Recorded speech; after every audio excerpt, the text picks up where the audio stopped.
নমস্কার,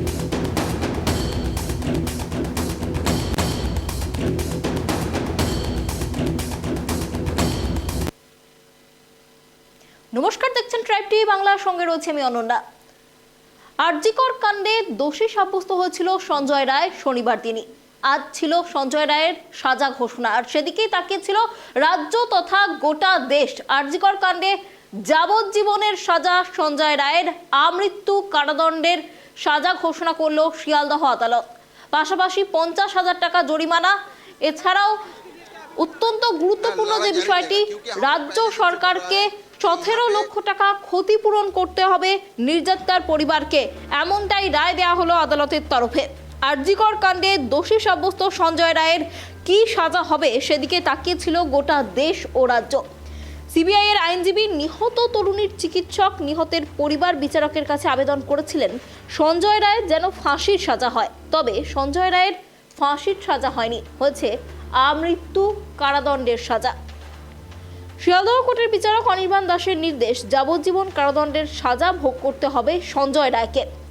কেন ফাঁসির সাজা দেয়া হলো না সঞ্জয় রায়কে, তাও পরিষ্কার করে দেন বিচারক। মুখ্যমন্ত্রী মমতা বন্দ্যোপাধ্যায়ও এই ঘটনায় প্রতিক্রিয়া দিয়েছেন, ফাঁসির সাজা হলে আরো খুশি হতাম। বিচারক জানান যে ফাঁসির সাজা দেয়া হয়নি সঞ্জয়কে, আর এই ঘটনার ব্যাখ্যাও দেন তিনি বলেন, এই ঘটনাকে বিরলের মধ্যে বিরলতম বলে তিনি মনে করছেন না, সেজন্যই আমৃত্যু কারাবাসের সাজা ঘোষণা করা হলো না। এদিকে আমৃত্যু কারাবাসের সাজা ঘোষণা করা হলো। এদিকে সাজা শোনানোর পর বিচারক সঞ্জয়কে লক্ষ্য করে বলেন, আমৃত্যু কারাবাসে থাকতে হবে আপনাকে। যদিও আজই সাজা ঘোষণার আগে শুনানি শুরু হয়, তখন বিচারপতির কাছে সঞ্জয় রায়ের সর্বোচ্চ সাজার আবেদন করেছিল সিবিআই এর আইনজীবীরা। তাদের তরফে আদালতে বলা হয় যে টানা 36 ঘন্টা ডিউটি করেছিলেন সেই জুনিয়র ডাক্তার। সঞ্জয় রায় একজন সিভিক ভলেন্টিয়ার, সে কলকাতা পুলিশের একজন কর্মী, তার রক্ষা করা কর্তব্য ছিল, কিন্তু তা না করে সে তরুণীকে ধর্ষণ এবং খুন করেছে। তাই এটা বিরলের মধ্যে বিরলতম ঘটনা। সঞ্জয়কে সর্বোচ্চ সাজা দেয়া হোক, এমনটাই আবেদন জানানো হয়েছিল সিবিআই এর আইনজীবীর তরফে। কিন্তু শেষ পর্যন্ত আমৃত্যু কারাদণ্ডের নির্দেশ দেন বিচারক। শনিবারই সঞ্জয় রায়কে দোষী সাব্যস্ত করেছিল শিয়ালদহ আদালত। সোমবার সাজা ঘোষণার কথা ছিল, আর সেদিকেই তাকিয়েছিল রাজ্য তথা গোটা দেশ। আর সেই মতোই আজ সাজা ঘোষণা হলো সঞ্জয় রায়ের।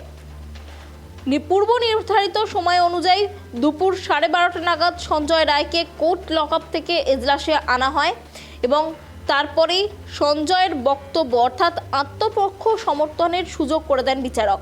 সঞ্জয় বিচারককে জানায় সে নির্দোষ, তাকে ফাঁসানো হয়েছে, অনেক কাগজে সই করিয়ে নেওয়া হয়েছে।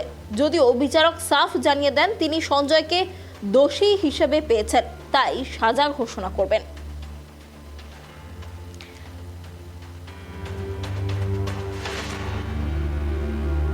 অন্যদিকে মুখ্যমন্ত্রী মমতা বন্দ্যোপাধ্যায় সঞ্জয়ের এই যাবজ্জীবন শুনে আক্ষেপ তার। তিনি জানাচ্ছেন যে ফাঁসি হলে সান্ত্বনা পেতাম। আরজিকর ধর্ষণ এবং খুনে দোষী সঞ্জয় রায়কে যাবজ্জীবন কারাদণ্ডের সাজা শুনিয়েছেন বিচারক অনির্বাণ দাস। আর তা শুনেই মুখ্যমন্ত্রী মমতা বন্দ্যোপাধ্যায় জানান যে তিনি এই রায়ে সন্তুষ্ট নন। তিনি ফাঁসির সাজা হলে মনকে সান্ত্বনা দিতে পারতেন বলে আক্ষেপ করলেন। একই সঙ্গে সিবিআই এর ভূমিকা নিয়ে পরোক্ষভাবে প্রশ্ন তুললেন মুখ্যমন্ত্রী। তার মতে এটা খুবই গুরুত্বপূর্ণ ঘটনা।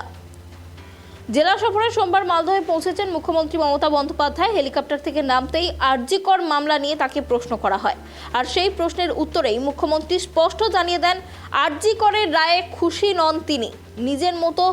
নিজের মত জানাতে গিয়ে মমতা বন্দ্যোপাধ্যায় টেনে এনেছেন জয়নগর, ফারাক্কা, গুড়াপের ধর্ষণ এবং খুনের ঘটনাকে। বস্তুত 3টি ক্ষেত্রেই তদন্ত করেছে পুলিশের দেওয়া চার্জশিটের ভিত্তিতে বিচার করে নিম্ন আদালত ফাঁসির সাজা শুনিয়েছে। মমতা বলেন, 3টি কেসেই আমরা ফাঁসির সাজা করিয়ে দিয়েছি, এটা খুব গম্ভীর বিষয়। বিচারকের রায় নিয়ে কিছু না বললেও আদালতে সিবিআই এর ভূমিকা নিয়ে প্রশ্ন তুলেছেন মমতা। তার কথায়, আমাদের হাতে এই মামলা থাকলে আমরা অনেক আগেই ফাঁসির রায় করিয়ে দিতে পারতাম। তারপরেই সিবিআই এর ভূমিকা নিয়ে মুখ্যমন্ত্রী বলেন, আমি জানি না কিভাবে লড়াই করেছে, কি যুক্তি দিয়েছে, সবটাই সিবিআই করেছে। আমাদের হাত থেকে মামলাটা ইচ্ছা করে কেড়ে নিয়ে চলে গেল। তবে তারপরও তিনি সিবিআইয়ের ওপর আস্থা রেখেছিলেন, তার ইঙ্গিত দেন। তার কথায়, আমরা চেয়েছিলাম নরপিশাচদের চরমতম শাস্তি হোক।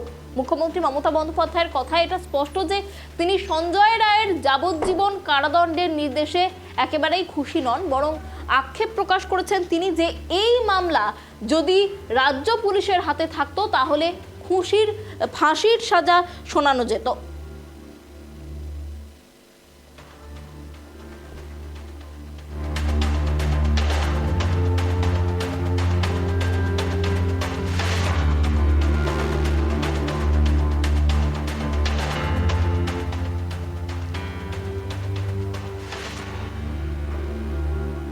আমি যা বলার বলেছি, তুমি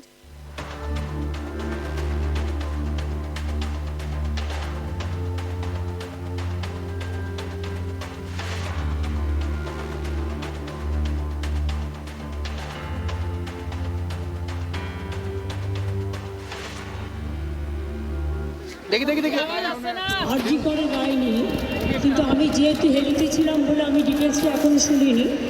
তো আপনাদের কাছ থেকে শুনলাম যে এটা নাকি যাবজ্জীবন দেওয়া হয়েছে, এটা আপনাদের কাছ থেকে প্রথম আমি শুনলাম।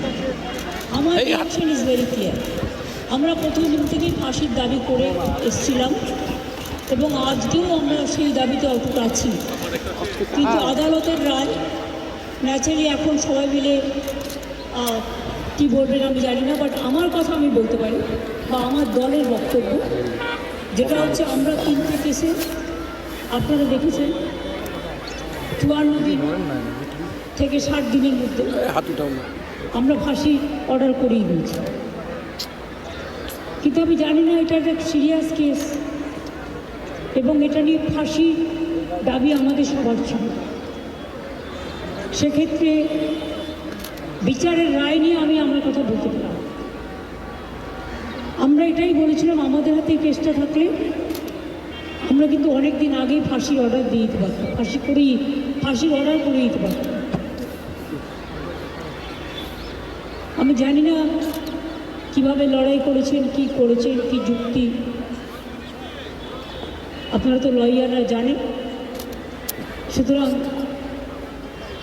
ডিটেলসটা তো আমি জানি না, ডিটেলসটা তো সিবিআই করছে এবং আমাদের হাত থেকে তো কেসটা ইচ্ছা করে কেড়ে নিয়ে চলে গেল। আমরা তো বলেছিলাম আমরা যদি করতে না পারি তাহলে আপনারা সিবিআইকে দিন, আমার কোনো আপত্তি নেই, কারণ আমরা চাই বিচার হোক। এই নরপিশাচদের চরমতম শাস্তি হওয়া উচিত। দিদি, সিবিআই তদন্তে কি কোনো ত্রুটি রয়েছে? আমি সব বলতে পারবো না, কিন্তু আমি এখনও আপনিও লয়ার, আমিও অ্যাজ এ লয়ার আমি এ কথা বলছি যে আমি তো ডিটেলস কাগজপত্র দেখিনি, but I am not satisfied. কারণ আমি ফাঁসি হলে অন্তত মনকে সান্ত্বনা দিতে পারতাম। যেমনটা মুখ্যমন্ত্রী মমতা বন্দ্যোপাধ্যায়ের গলায় শোনা গেল ফাঁসির সাজা না হওয়ায় আক্ষেপের সুর, ঠিক তেমনটাই অনেকেই মনে করেছিলেন যে সঞ্জয় রায়ের হয়তো ফাঁসির সাজা হবে, কিন্তু তার বদলে আমৃত্যু কারাদণ্ডের সাজা দেওয়া হয়েছে সঞ্জয় রায়কে। কিন্তু প্রশ্ন, কেন ফাঁসির সাজা হলো না সঞ্জয় রায়ের? যদিও এই কথা স্পষ্ট করে দিয়েছেন বিচারক। তিনি বলেন এই ঘটনাকে বিরলের মধ্যে বিরলতম বলে তিনি মনে করছেন না, সেজন্যই আমৃত্যু কারাবাসের সাজা ঘোষণা করা হয়নি। আমৃত্যু কারাবাসের সাজা ঘোষণা করা হয়েছে, ফাঁসির সাজা ঘোষণা করা হয়নি। এদিকে সাজা শোনানোর পর বিচারক সঞ্জয়কে লক্ষ্য করেন, বলেন যে আমৃত্যু কারাবাসে থাকতে হবে আপনাকে।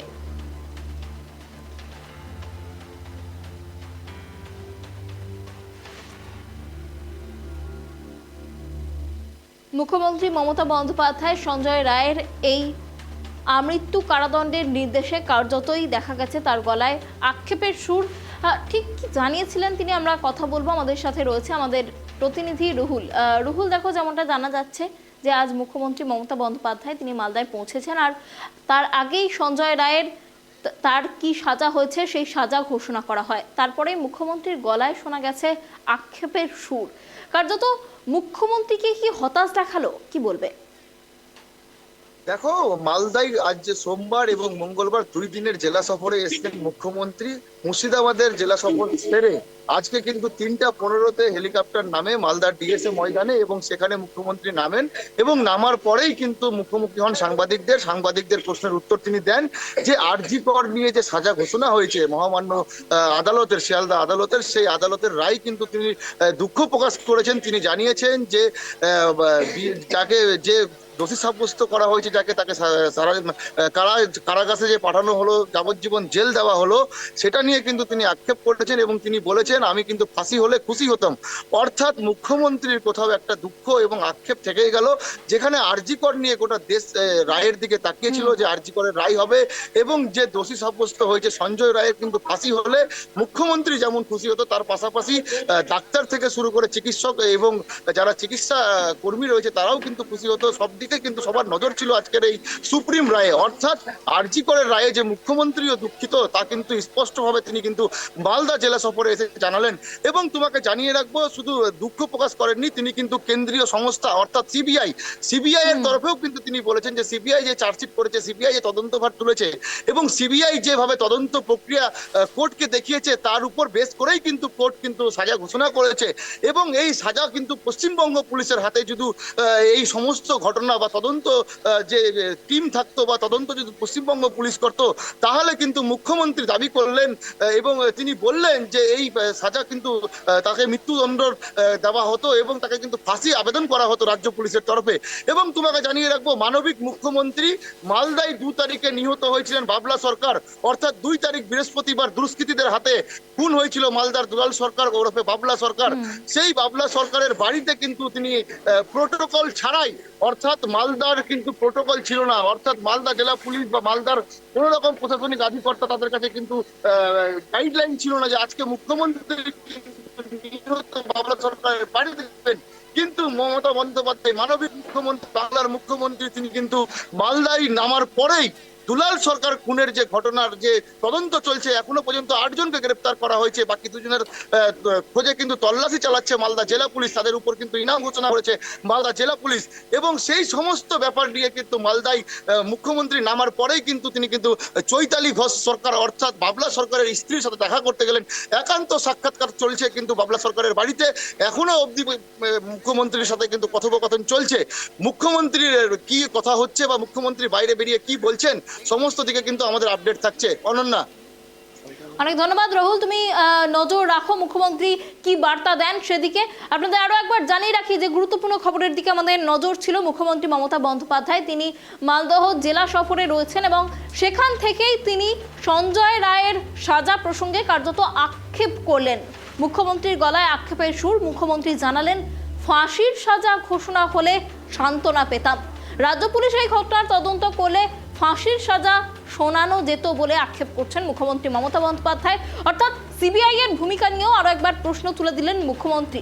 আর এই ঘটনাতেই কার্যত শোরগোল পড়ে গেছে রাজনৈতিক মহলে এবং যেমনটা জানা যাচ্ছে আজ সঞ্জয় রায়ের সাজা ঘোষণাকে কেন্দ্র করে অনেকেই কিন্তু তাকিয়েছিলেন যে কি সাজা ঘোষণা হয়, যাবজ্জীবন কারাদণ্ড নাকি ফাঁসির সাজা শোনানো হয়, সেদিকেই তাকিয়েছিলেন সকলে। যে সঞ্জয় রায় আরজিকর কাণ্ডের একমাত্র দোষী হিসাবে এখনো পর্যন্ত যাকে চিহ্নিত করা হয়েছে, সেই একমাত্র দোষীর কি সাজা হয় সেদিকে তাকিয়েছিল রাজ্য তথা গোটা দেশ। আর সেই সঞ্জয় রায়কে ইতিমধ্যেই আমৃত্যু কারাদণ্ডের সাজা শুনিয়েছে শিয়ালদহ আদালত। পাশাপাশি 50,000 টাকা জরিমানা করা হয়েছে এবং রাজ্য সরকারকে, নির্যাতিতার পরিবারকে 17 লক্ষ টাকা ক্ষতিপূরণ দিতে হবে বলে জানানো হয়েছে আদালতের তরফে।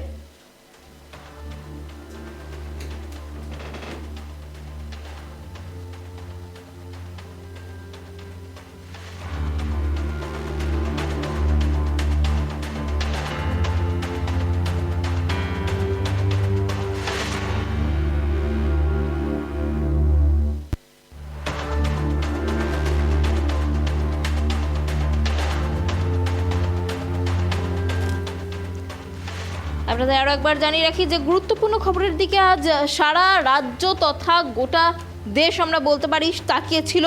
সঞ্জয় রায়ের সাজা ঘোষণা, আরজিকর কাণ্ডের একমাত্র দোষী হিসাবে এখনো পর্যন্ত যাকে চিহ্নিত করা হয়ে গেছে সেই সঞ্জয় রায় তার কি সাজা হয় সেদিকেই তাকিয়েছিল গোটা রাজ্য তথা গোটা দেশ। আর পূর্ব নির্ধারিত সময় মতোই দুপুর 12:30 নাগাদ সঞ্জয় রায়কে কোর্ট লকআপ থেকে এজলাসে আনার নির্দেশ দেন বিচারক। আর এরপরেই সঞ্জয় বক্তব্য অর্থাৎ আত্মপক্ষ সমর্থনের সুযোগ দেন বিচারক। সেখানে সঞ্জয় রায় বিচারককে জানায় যে সে নির্দোষ, তাকে ফাঁসানো হয়েছে, অনেক কাগজে সই করিয়ে নেওয়া হয়েছে। যদিও বিচারক সাফ জানিয়ে দেন তিনি সঞ্জয়কে দোষী হিসাবে পেয়েছেন, তাই সাজা ঘোষণা করবেন।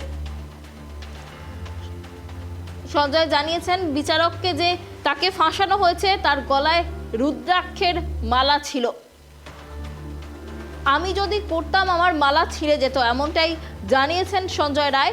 আপনারা সব শুনেছেন, যার যেমন ইচ্ছা হয়েছে তাই করছে, যেখানে ইচ্ছা হয়েছে সেখানে সই করানো হয়েছে, এমনটাই আজ বিচারককে জানান সঞ্জয় রায়। কিন্তু বিচারক সে কথায় কান দেয়নি।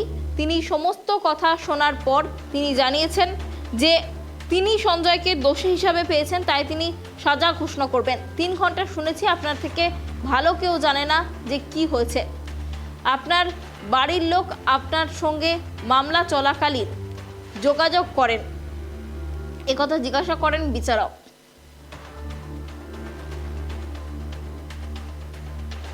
সঞ্জয় রায় উত্তর দেন যে না, যোগাযোগ করা হয়নি তার বাড়ির তরফে, তাকে অত্যাচার করা হয়েছে, অর্থাৎ সঞ্জয়কে অত্যাচার করা হয়েছে, এমনটাই জানান সঞ্জয় রায়।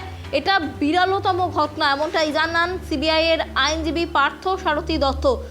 জানানো হয় সমাজে এই ঘটনার প্রভাব পড়েছে।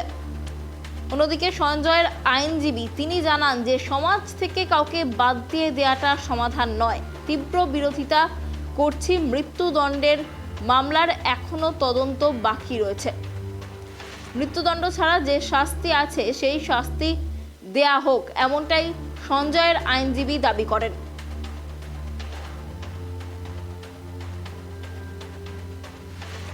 অন্যদিকে বিচারক জানান, আপনাকে আগে বলেছিলাম 4 জানা হয়েছে সর্বোচ্চ শাস্তির, আপনার শাস্তির বিষয়ে কি বলার রয়েছে জিজ্ঞাসা করা হয় সঞ্জয় রায়কে। তখন সঞ্জয় রায় বলেন, আমাকে ফাঁসানো হয়েছে।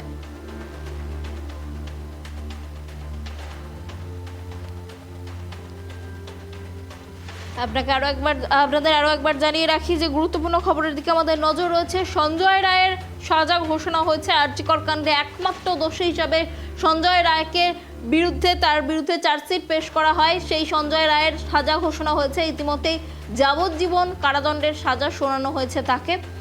পাশাপাশি 50,000 টাকা জরিমানার নির্দেশ দেওয়া হয়েছে আদালতের তরফে। এছাড়াও রাজ্য সরকারকে 17,000 টাকা ক্ষতিপূরণের নির্দেশ দেওয়া হয়েছে নির্যাতিতার পরিবারকে।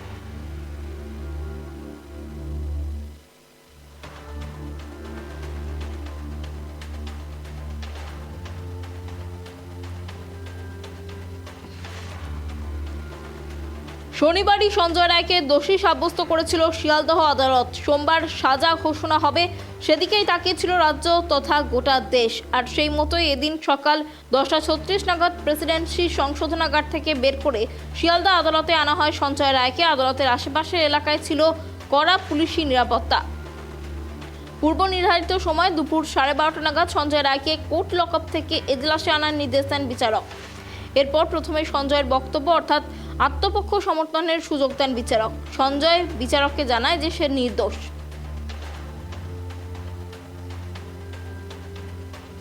এই বিষয়ে আরো বিস্তারিত কথা বলবো। আমাদের সাথে রয়েছে আমাদের প্রতিনিধি অভ্রদীপ। দেখো, সঞ্জয় রায়ের সাজা ঘোষণা হয়েছে, ইতিমধ্যেই তাকে যাবজ্জীবন কারাদণ্ডের সাজা শোনানো হয়েছে। ফাঁসির সাজা কেন শোনানো হলো না, এই নিয়ে কিন্তু আক্ষেপের সুর আমরা শুনতে পেয়েছি মুখ্যমন্ত্রীর গলাতেও। এই বিষয়ে কি জানা যাচ্ছে, কেন তার ফাঁসির সাজা হলো না, কেন তাকে যাবজ্জীবন কারাদণ্ড দেওয়া হলো? শাস্তি ঘোষণা অর্থাৎ সঞ্জয় রায়ের বিরুদ্ধে যে তাকে দোষী সাব্যস্ত করা হয়েছিল সেখানে সাজা ঘোষণা করতে গিয়ে বিচারক যেটা বলেন যে তিনি মনে করছেন না যে এটা বিরলতম ঘটনা, তার জন্য তিনি কিন্তু ক্যাপিটাল পানিশমেন্ট অর্থাৎ সর্বোচ্চ শাস্তি যেটা মৃত্যুদণ্ডের শাস্তি সেটা দিলেন না। তিনি যেমনটা বললেন যে সিবিআই যে তথ্য প্রমাণ নিয়ে এসেছে তার সামনে, তার ভিত্তিতে তার এটাই মনে হয়েছে যে যারা সাক্ষ্য দিয়েছে তার ভিত্তিতে তার এটাই মনে হয়েছে যে তার আজীবন কারাবাস সেই শাস্তিটাই দেওয়া যেতে পারে। এবং তাছাড়াও তোমাকে জানিয়ে রাখবো যে দুটি ধারার ক্ষেত্রে 50,000 করে 1 লক্ষ টাকা জরিমানাও করা হয়েছে সঞ্জয় রায়কে। সেটা যদি অনাদায় হয়, অর্থাৎ তিনি যদি না দিতে পারেন, তাহলে তাকে কিন্তু আরো 5 মাসের জেল খাটতে হবে। অর্থাৎ সর্বোচ্চ শাস্তি এক্ষেত্রে তোমার যেটা বিচারক দিলেন যে আজীবন কারাবাস থাকতে হবে এবং আমৃত্যু কারাবাস থাকতে হবে। তোমাকে বলে রাখবো, ভারতীয় ন্যায় সংহিতার 64 নম্বর ধারা অনুযায়ী যাবজ্জীবন কারাদণ্ড ও 50,000 টাকা জরিমানা করা হয়। অনাদায়ে 5 মাসের জেল আরো তাকে খাটতে হবে। ধারা নাম্বার 103-এর 1 যাবজ্জীবন কারাদণ্ড ও 50,000 টাকা জরিমানা, অনাদায়ে আরো 5 মাসের জেল। ধারা নাম্বার 66 তার আমৃত্যু কারাদণ্ড কিন্তু বিচারক দিয়েছেন। বিচারক সর্বশেষে এটাও নির্যাতিতার পরিবার এবং সঞ্জয় রায়কে জানিয়েছেন যে তাদের যদি এই রায় পছন্দ না হয়, তারা কিন্তু সর্বোচ্চ আদালতে বা উচ্চ আদালতে তারা কিন্তু যেতে পারেন এই রায়ের বিরোধিতায়। অপ্রদীপ, তোমার কাছে আরো একটা বিষয় জানতে চাইবো, আরজিকর কাণ্ডের তদন্ত কি জারি থাকছে? একদম, দেখো, খুন ও ধর্ষণের ঘটনার যে তদন্ত সেটা কিন্তু জারি থাকবে। আজকেই সঞ্জয় রায়ের বিরুদ্ধে সাজা ঘোষণা হয়ে গেল মানে এটা নয় যে আরজিকরের খুন ও ধর্ষণের ঘটনার তদন্ত শেষ হয়ে গেল। তুমি জানো যে এই ঘটনার পরিপ্রেক্ষিতে আরজিকরের প্রাক্তন অধ্যক্ষ সন্দীপ ঘোষ এবং তালা থানার প্রাক্তন ওসি অভিজিৎ মণ্ডলকে গ্রেপ্তার করেছিল সিবিআই। তাদের বিরুদ্ধে চার্জশিট না জমা দিতে পারায় তাদের জামিন হয়ে গিয়েছে। কিন্তু সিবিআই পরবর্তীকালে যে সাপ্লিমেন্টারি চার্জশিট জমা দেবে তাদের এই দুজনের নাম থাকবে, তেমনটাই কিন্তু সিবিআই সূত্র মারফত জানা যাচ্ছে। অর্থাৎ আরজিকরের খুন ও ধর্ষণের যে তদন্ত সেটা কিন্তু জারি থাকবে। সঞ্জয় রায়কে তাকে কোন জেলে রাখা হচ্ছে বলে জানা যাচ্ছে? দেখো, তাকে প্রেসিডেন্সি জেলেই রাখা হবে। অনেক ধন্যবাদ অপ্রদীপ আমাদের সঙ্গে থাকার জন্য। আপনাদের আরো একবার জানিয়ে রাখি যে গুরুত্বপূর্ণ খবরের দিকে আমাদের নজর রয়েছে। আরজিকর কাণ্ডে সঞ্জয় রায়ের আমৃত্যু কারাদণ্ডের নির্দেশ, রাজ্য সরকারকে 17 লক্ষ টাকা ক্ষতিপূরণের নির্দেশ দিয়েছে আদালত। অন্যদিকে মুখ্যমন্ত্রী জানাচ্ছেন, এই রায়ে আমি সন্তুষ্ট নই, আমাদের হাতে থাকলে আমরা অনেক আগেই ফাঁসির রায় বের করে আনতে পারতাম। যেমনটা জানা যাচ্ছে, সঞ্জয় রায়কে আপাতত প্রেসিডেন্সি জেলেই রাখা হচ্ছে।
ফাঁসি নয়, আরজিকরের ধর্ষণ এবং খুনের ঘটনায় একমাত্র দোষী হিসাবে এখনো যার বিরুদ্ধে চার্জশিট জমা দেওয়া হচ্ছে সেই সঞ্জয় রায়ের আমৃত্যু কারাদণ্ডের নির্দেশ দিল আদালত।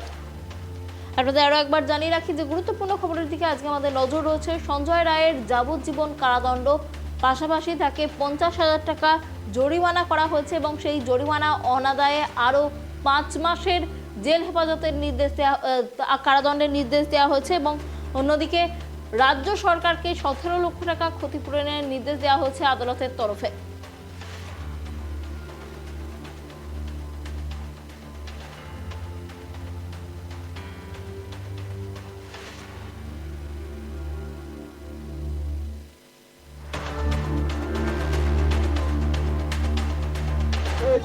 তোমার উপরে যে অত্যাচার হয়েছে সেই অত্যাচারের এক বিন্দু পর্যন্ত বাদ যাবে না, সেই বিন্দু বিন্দু আমরা হিসাব নেব।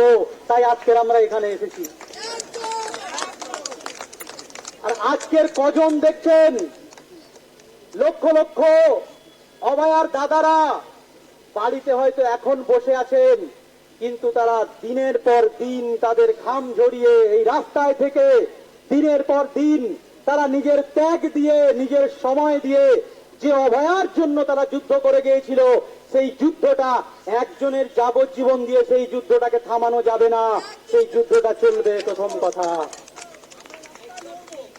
আমরা প্রথম দিন থেকে বলে এসেছি যে একজন ব্যক্তি এই ঘটনায় জড়িত থাকতে পারে না। আর যদি একজন ব্যক্তি জড়িত থাকতো তাহলে এতজন ব্যক্তি তাকে বাঁচানোর চেষ্টা করতো না।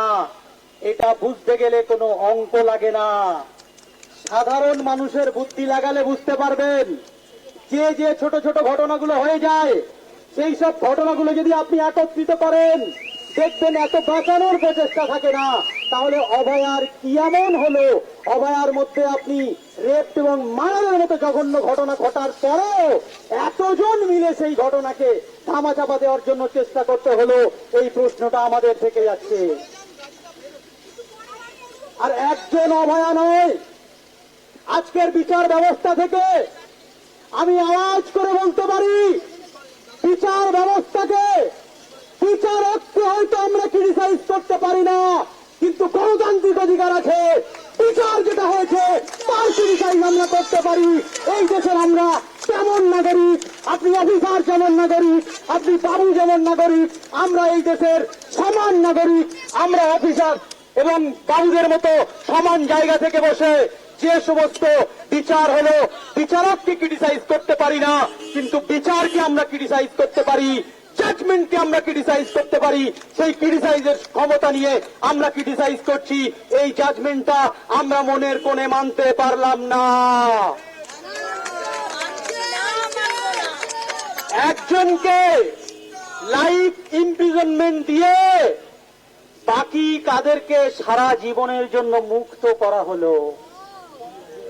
একজনকে জেলের ভিতরে ঢুকিয়ে বাকি কত তোতা পাখিকে উড়িয়ে দেওয়া হলো। আমরা এই প্রশ্নগুলো করতে চাই। একজনকে খাঁচায় আপনি ঢোকাবেন আর বাকিগুলোকে কি বাইরে বাঘ তৈরির জন্য ছেড়ে দেবেন, এটা আমরা মানব না। আমরা মনে করি এটা শুধুমাত্র একটা পাঠ হতে পারে, এটা একটা ধড় হতে পারে। আমরা শুধু ধড় নয়, মাথাও চাই, লেজও চাই, পুরো শরীরটা চাই। এই অন্যায় যে বা যারা করেছে, যে বা যারা এই অন্যায়টাকে ধামাচাপা দেওয়ার চেষ্টা করেছে, যে বা যারা এই অন্যায়ে মদত দিয়েছে, প্রত্যক্ষভাবে পরোক্ষভাবে এখনো পর্যন্ত সাপোর্ট করে যাচ্ছে, ডিরেক্ট ভাবে ইনডিরেক্ট ভাবে সবাই সমান অপরাধী, কেউ ছাড়া পাবে না। আজকে আমার গলার আওয়াজ যার যার কানে পৌঁছাচ্ছে, কান খুলে শুনে রাখুন।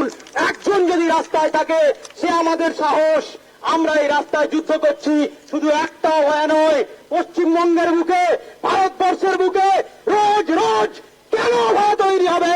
স্বাধীনতার 75 বছর পরে এসেও এরকম অভয়ার মতো ঘটনা কেন আমাদের দেখতে হবে? প্রশাসন, আইন, আদালত, বিচার ব্যবস্থা আমাদেরকে উত্তর দিয়ে যান। আর কত অভয়া দেখলে, আর কত অভয়া দেখলে তারপর আমরা অভয়াদের জাস্টিস পাবো, এই উত্তরটা আমরা চাই। আমরা চাই এই সমাজে একটা অভয়া তৈরি যাতে না হয়। আমরা চাই যারা জীবন বাঁচানোর জন্য নিজের জীবনকে উৎসর্গ করে দিয়েছে, তাদের জীবন কোনোভাবে নষ্ট না হয়। আমরা চাই যে মায়েরা, যে বোনেরা নিজেদের জীবনটাকে সন্তান, সন্ততি, ভাই, বোন, বাবা, দাদা তাদের জন্য উৎসর্গ করে দিয়ে বাড়ির কাজ করে, সামাজিক কাজ করে, চাকরি করে, পয়সা নিয়ে আসে, আবার বাচ্চা মানুষ করে, আবার ভাইকে সেবা করে, বাবাকে সেবা করে, সেই সমস্ত মায়েদেরকে অসম্মান করার জন্য রেপ এবং মার্ডারের পরে লাইফ ইমপ্রিজনমেন্ট করে দেওয়া, এটা আমাদের কাছে একটা লজ্জার বিষয়। একজন মানুষ হিসেবে এই জাজমেন্টটা আমরা মানছি না, মন থেকে মানলাম না। যে যেখানে আমার বিরুদ্ধে যেমন খুশি কেস করুন, গণতান্ত্রিক রাইট নিয়ে আমি বলছি, জাজকে ক্রিটিসাইজ নয়, জাজমেন্টকে ক্রিটিসাইজ করা আমাদের গণতান্ত্রিক অধিকার। সেই অধিকারটা এই শিয়ালদার বুক থেকে, শিয়ালদার মাটি থেকে আমরা ঘোষণা করে দিলাম, এই যে অভয়াদের বাঁচানোর, অভয়াদের যে সম্মান বাঁচানোর, অভয়াদের যে এই জায়গাটা বাঁচানোর, রেসপেক্ট বাঁচানোর যে যুদ্ধে অভয়ার বোনেরা, অভয়ার ভাইয়েরা, অভয়ার বাবারা, অভয়ার ছোট ছোট বন্ধুরা এই যুদ্ধে নেমেছিল, সেই যুদ্ধটা বিফলে আমরা যেতে দেব না। ছোট ছোট বাচ্চারা যারা উই ওয়ান্ট জাস্টিসের মানে জানে না, কিন্তু উই ওয়ান্ট জাস্টিস তারা বলে উচ্চ কণ্ঠে গলা থেকে স্বর বার করেছিল। আমাদের সমাজে যারা উই ওয়ান্ট জাস্টিসের মানে জানি, এই মানেটা তাদেরকে বোঝাতে হবে। যারা উই ওয়ান্ট জাস্টিসের জায়গা বোঝে না, ব্যাচ নিয়ে ঘুরেছিল, তাদেরকে উই ওয়ান্ট জাস্টিস মানে কি সেটা বোঝাতে হবে। আর সেই বোঝার জায়গা থেকে আমরা যতটুকু জানি আমাদের জীবনের শেষ রক্ত পর্যন্ত বুঝিয়ে যাব। তাতে যত রকমের শক্তি, পুলিশি পাওয়ার, আইনি পাওয়ার, যে কোনো পাওয়ার আমাদের কাছে যদি মাথার উপরে পাহাড় নামিয়ে দেওয়া হয়, আমরা ভয় পাওয়ার কেউ নয়, ভয় পাবো না। এই যুদ্ধ চলছে, এই যুদ্ধ চলবে। একটা অভয়াকে সম্মানহানি করে, একটা অভয়াকে মেরে, একটা অভয়াকে রেপ মার্ডার করে, এটা যদি আপনি বুঝিয়ে দিতে চান যে একজন অভয়া যদি এরকম ঘটনা ঘটতে পারে, সমাজে সমস্ত অভয়া ঘটনা ঘটানো খুব সহজ হয়ে যাবে। এই মানসিকতার বিরুদ্ধে আমাদের যুদ্ধ, এই মানসিকতার বিরুদ্ধে আমাদের যুদ্ধ। বারবার বলছি, ঘটনার বিরুদ্ধে যেমন যুদ্ধ, মানসিকতার বিরুদ্ধে যেমন যুদ্ধ। কোন মানসিকতা থেকে এরকম অভয়া ঘটনা ঘটে, কোন মানসিকতা থেকে এরকম অভয়া ঘটনা ঘটে যাওয়ার পরেও তাদেরকে যারা এই ঘটনাকে সামনে আনার জন্য আন্দোলন করে, রাস্তায় থাকে, ত্যাগ দেয়, না ঘুমিয়ে না খেয়ে রাস্তায় পড়ে থাকে, তাদের উপরে দমন পীড়ন করার প্রচেষ্টা করা হয়। এই যে মানসিকতা, এই মানসিকতার বিরুদ্ধে আমাদের যুদ্ধ, এই যুদ্ধটা অনেক দীর্ঘ আছে, এই যুদ্ধটা লড়তে হবে। আর আমরা শপথ নিয়েছি, বারবার শপথ নিয়েছি, আজকে আবার শিয়ালদার বুক থেকে শপথ নিলাম, অভয়াদের সম্মান বাঁচানো, অভয়াদের বিচার পাওয়ানো, অভয়াদের নিজেদের জায়গায় মাথা উঁচু করে বাঁচানোর যে দায়িত্ব আমরা অভয়ের ভাই বোন বাবা মায়েরা নিয়েছি, এই দায়িত্বটা আমরা শেষ পর্যন্ত করে নিয়ে যাব। আজকের লোয়ার কোর্টের জাজমেন্টকে আমরা মানলাম না, ক্রিটিসাইজ করলাম। আমরা হায়ার কোর্টে যাব, আরো হায়ার কোর্টে যাব। রাস্তা থেকে যুদ্ধ করা শুরু করেছি, আরো যুদ্ধ করব।